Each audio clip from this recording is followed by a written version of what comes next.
అబ్బా సాయి చాలు, ఇంకా నా పూకుకి శక్తి లేదు, ఇంకా నా వల్ల కాదు అంటూ మా వదిన, నన్ను తోసేస్తూ ఉంటే, నేను మాత్రం వదిన నీ పూకు ఈరోజు బద్దలై పోవాలి, నీ పూకు ఇంకా సీల్ ఉంది అంటే మా అన్నయ్య నిన్ను సరిగ్గా దేంగడం లేదు అని తెలుస్తుంది.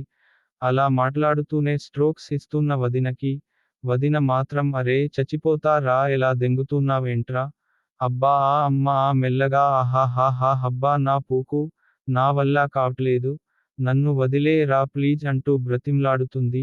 మా వదిన తమ్మన్నలా ఉంటుంది. నేను మాత్రం ఒక చేతితో సల్లుని పిసుకుతూ, ఒక చేతితో సల్లుని కొడుతున్నా. అబ్బా సాయి ప్లీజ్ వదిలే రా నా పూకు నుంచి రక్తం వచ్చేస్తుంది.